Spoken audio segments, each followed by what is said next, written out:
Hello guys, pag-usapan lang natin ang breaking news. Ayon kasi sa bali-balita, viral, hindi pilit kalma lang sila. Pero confirm kay Catherine Bernardo, daming basa Mayor Mark Alcala.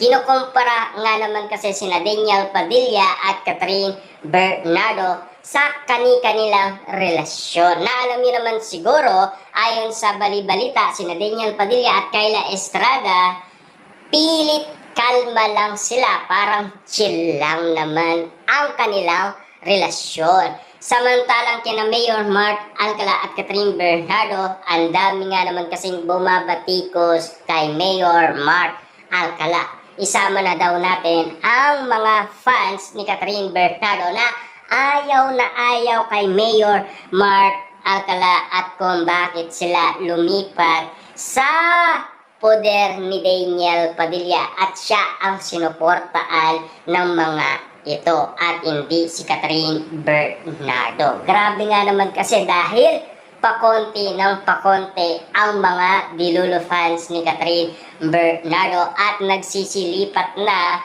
kay Daniel Padilla. Mas sinuportaan nila si Daniel Padilla kesa kay Catherine Bernardo. Kitang-kita niyo naman siguro ang pagiging gentleman ni Daniel Padilla kay Kayla Estrada na talagang umaapoy sa social media ang mga usapin patungkol kay Daniel Padilla at Kayla Estrada. Lalong-lalo na kasi ang nangyari sa Japan na talagang kilig na kilig ang karamihan dahil sa nababalitaan nilang ginagawa umano ni Daniel Padilla at Kayla Estrada. Samantalang hanggang ngayon kasi patuloy pa rin ang bardagulan ng mga fans ni Daniel Padilla at Catherine Bernardo.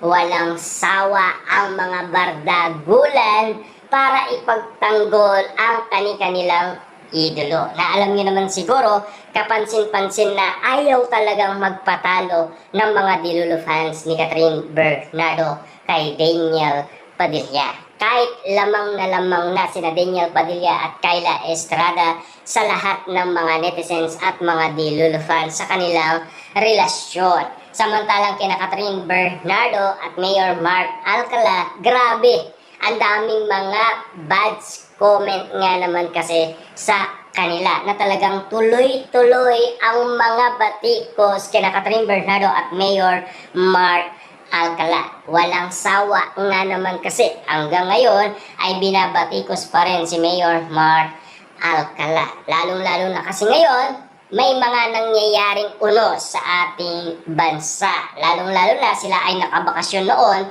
sa Thailand at inaanap sila ng taga Lucena. Lumilindol na daw, wala pa ang isang Mayor Mark sa Lucena. Diba? Grabe.